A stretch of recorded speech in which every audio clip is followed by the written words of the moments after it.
Pemirsa, di tengah konflik di Timur Tengah, perang narasi antara Amerika Serikat dan Iran terus berlanjut.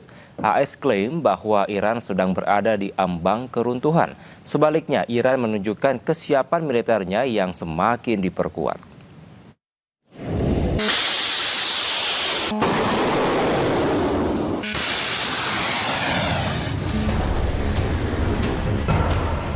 Konflik di Timur Tengah telah berlangsung selama 2 bulan. Di tengah gencatan senjata yang diperpanjang oleh Amerika Serikat, perang narasi antara AS dan Iran terus berlanjut.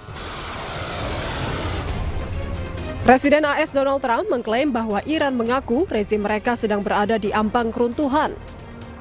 Sehingga Iran meminta Amerika untuk segera berdamai dan membuka Selat Hormuz saat Iran sedang berusaha menyelesaikan masalah kepemimpinan mereka.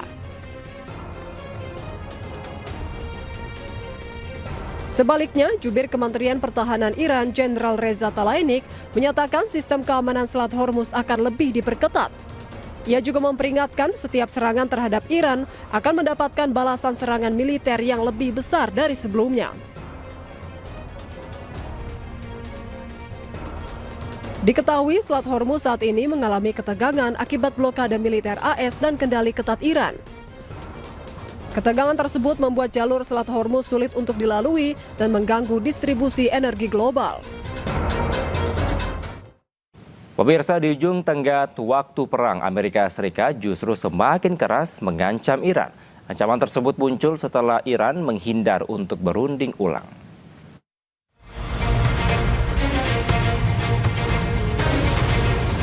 Ketegangan di Timur Tengah telah berlangsung selama lebih dari 8 pekan. Perundingan pertama antara Amerika Serikat dan Iran di Islamabad berakhir tanpa kesepakatan. Sedangkan perundingan kedua dilaporkan batal dan masih belum ditentukan hingga kini. Berdasarkan War Powers Act atau Undang-Undang Kekuatan Perang, Amerika Serikat memiliki tenggat waktu hingga 1 Mei untuk mendapatkan persetujuan Kongres terkait keberlanjutan perang di Iran. Namun di bawah tekanan tersebut, Amerika Serikat justru semakin keras mengancam Iran. Ancaman tersebut muncul setelah Iran menghindar untuk bernegosiasi ulang. Melalui akun media sosial resmi Social Truth, Presiden AS Donald Trump menyebut Iran tidak bisa menyelesaikan urusan mereka. Juga mengancam Iran dengan mengatakan tidak ada lagi pria baik hati yang memberikan sinyal bahwa Amerika Serikat sudah cukup bersabar. Trump juga mengunggah foto berteknologi AI, dirinya memegang senjata dengan latar belakang sejumlah ledakan. Seolah menunjukkan Amerika akan menyerang Iran jika Iran tidak segera bertindak. Sebelumnya, Trump memutuskan untuk mengirim utusan khusus Witkoff dan Jared Kushner kembali ke Islamabad untuk berunding ulang dengan Iran. Namun kedatangan Menteri Luar Negeri Iran Abbas Araghchi di Islamabad bukan untuk berdialog dengan AS, melainkan untuk pertemuan bilateral dengan Pakistan sebagai negara tetangga. Hingga kini upaya diplomatik antara AS dan Iran masih belum mencapai hasil.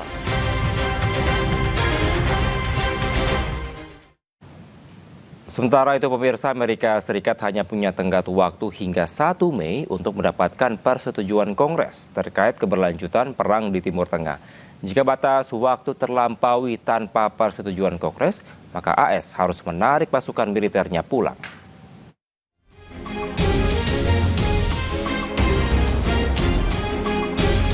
Perang AS Israel dan Iran telah berlangsung sejak 28 Februari. Kini Amerika Serikat terancam mundur dari perang di Timur Tengah. Presiden AS Donald Trump secara resmi memberitahukan operasi militer kepada Kongres AS pada 2 Maret.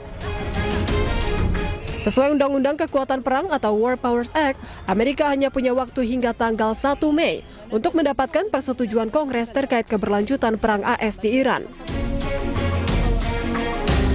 Pengamat hubungan internasional Suzy Sudarman menilai perang Iran harus berhenti dalam 60 hari. Harus berhenti perang maksudnya? Harus berhenti dalam 60 hari mungkin ya. Maksimal 60 hari perkiraan Anda? Ya, kalau tidak dia akan dimarahin Kongres gitu. Oke. Ya. Jika batas waktu tersebut terlampaui tanpa persetujuan Kongres, maka Amerika Serikat harus menarik pasukan militernya kembali. Meski begitu, Amerika bisa melanjutkan perang jika Kongres memberikan perpanjangan selama 30 hari. Sebelumnya, Donald Trump mengumumkan gencatan senjata selama 2 minggu dengan Iran, kemudian memperpanjangnya tanpa menentukan jangka waktu. Perundingan pertama antara AS dan Iran di Islamabad berakhir tanpa kesepakatan, sementara upaya diplomatik terus berlanjut untuk putaran negosiasi baru.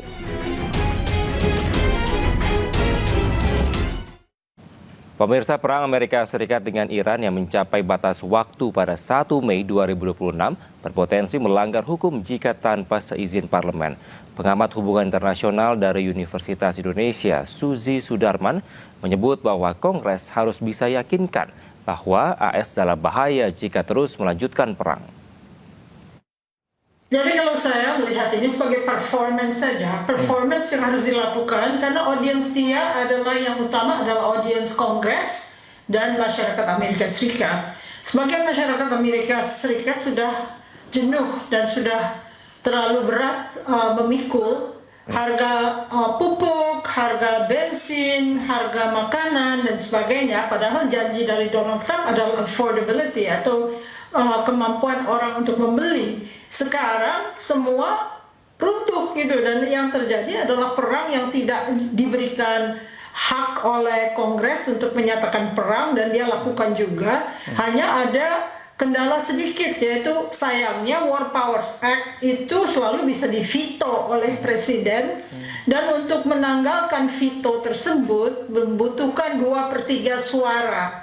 Apakah Kongres bisa mengumpulkan 2/3 suara untuk menolak veto Donald Trump andai kata War Powers Act dicoba diundangkan? Jadi performative act-nya dia sebagai seorang aktor reality TV, kita melihat bahwa staging dari masalah pameran-pameran agar dia dikasihani dan sebagainya kita lihat dalam correspondent dinners ya. Kita belum tahu apakah permainan penembakan itu adalah upaya untuk meningkatkan opini publiknya yang jatuh ke bawah ya. Jadi sekarang yang diupayakan adalah meyakinkan bahwa Donald Trump dalam bahaya dan harus punya ballroom yang akan melindungi dia, itu minta uang lagi dari rakyat, lalu meningkatkan spending untuk Department of War. Ya, jadi di sini ada sandiwara-sandiwara yang memang baik untuk dilakukan oleh seorang aktor. Aktor itu aktor reality TV. Apakah masyarakat Amerika ini bisa diyakinkan dalam situasi serba mahal? Itu adalah jawaban yang harus dijawab oleh representasi mereka.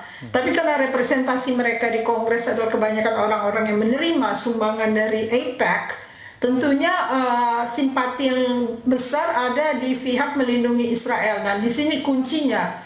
Apakah Donald Trump bisa meyakinkan publik Amerika yang sudah sangat skeptis tentang kaitan pengeluaran uang Amerika Serikat untuk melindungi Israel dan terlibat dalam perang-perang yang digagas oleh Netanyahu, tujuh perang di dunia yang dilakukan oleh Amerika untuk membantu kawannya ini. Kita sekarang masih dalam pertanyaan besar karena sebetulnya Amerika selalu ingin menang. Itu adalah kulturnya. Kulturnya tidak memungkinkan seorang presiden itu kelihatan kalah.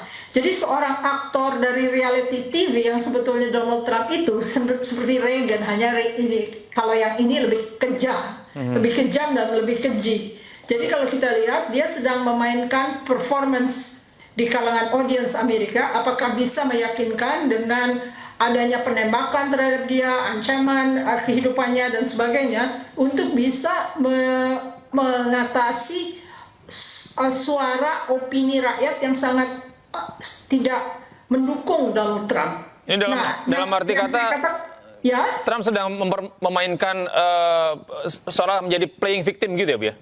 Playing victim melalui performance, dan dia bisa melakukan itu karena dia sangat ahli berbohong ya.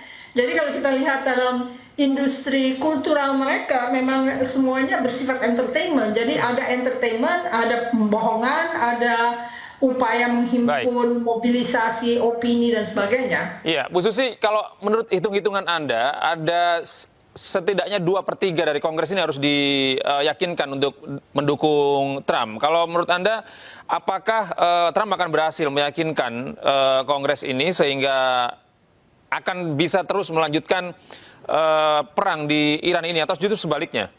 Kita harus ingat bahwa War Powers Act hanya berhasil tahun 1973 waktu perang Vietnam ya.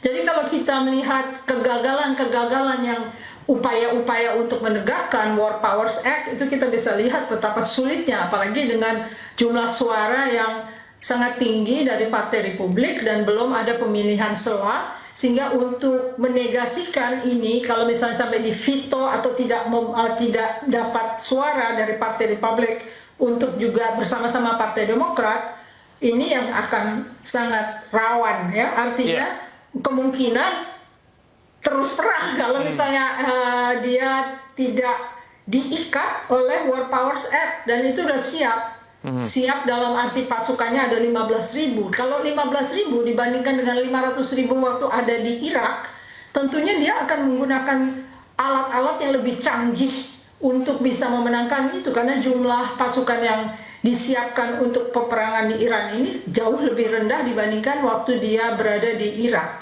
Bu, ini artinya kesempatan untuk menghentikan damai atau gencatan senjata yang diperpanjang secara permanen ini akan semakin tipis? Kita membutuhkan mukjizat. Mungkin Paus bisa mendorong kalangan Katolik di kalangan kongresmen dan senator untuk bisa mengutamakan perdamaian dunia. Nah, ini kan kita hanya memperkirakan bahwa Paus punya pengaruh besar ya, tetapi kan banyak juga kongresmen itu beragama Katolik ya. Kalau misalnya mereka memang benar-benar teguh kepada agamanya, tentu akan berbeda hasilnya, karena ini masalah dunia yang sudah porak-poranda. Artinya perdagangan juga tidak bisa berjalan karena apa yang dilakukan oleh Donald Trump, dan tidak ada exit strategi, tidak ada strategi yang bisa ditunjukkan kepada audiens Amerika bahwa ini ada exit strateginya nanti. Jadi kita nggak tahu kenapa dia melakukan perang ini, kecuali apa yang diinginkan oleh Netanyahu, sehingga semua bertanya-tanya. Hanya masalahnya mereka semua takut Partai. Pemirsa, Wakil Menteri Pertahanan Iran Reza Talenik bertemu Menteri Pertahanan Rusia Andrei Belosov di Kirgistan. Dalam kunjungannya, Iran mendapatkan dukungan dari Rusia untuk menyelesaikan konflik di Timur Tengah.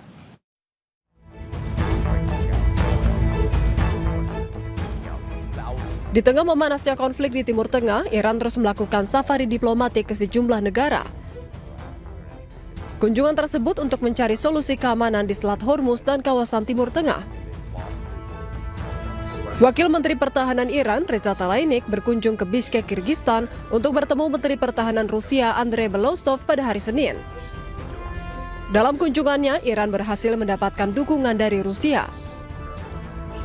Belosov mengatakan agar penyelesaian konflik dilakukan melalui jalur diplomatik dan Rusia akan membantu untuk mencapai perdamaian. Ia juga mengatakan Rusia dan Iran akan terus saling mendukung sebagai teman sejati. Хочу выразить искреннее соболезнование дружественному иранскому народу. Мы выступаем за урегулирование конфликта исключительно дипломатическим путем. Поддерживаем суверенитет и территориальную целостность Ирана. Желаю братскому иранскому народу, вооруженным силам Ирана стойкости и мужества в преодолении всех стоящих перед страной угроз. Готовы делать все возможное для разрешения данной ситуации. Уверен, что Москва и Тегеран, как настоящие друзья, будут поддерживать. Diketahui Menteri Luar Negeri Iran Abbas Araghchi juga melakukan kunjungan ke Rusia. Sebelumnya, Araghchi juga berkunjung ke Oman dan Islamabad, Pakistan. Safari politik tersebut untuk membahas upaya mengakhiri konflik yang sedang berlangsung. Diketahui perang antara AS, Israel, dan Iran telah berlangsung selama lebih dari 8 pekan. Saat ini, gencatan senjata yang berlaku sejak 8 April diperpanjang oleh Amerika Serikat tanpa batas waktu yang tetap. Upaya diplomatik terus berlanjut untuk mencapai perdamaian.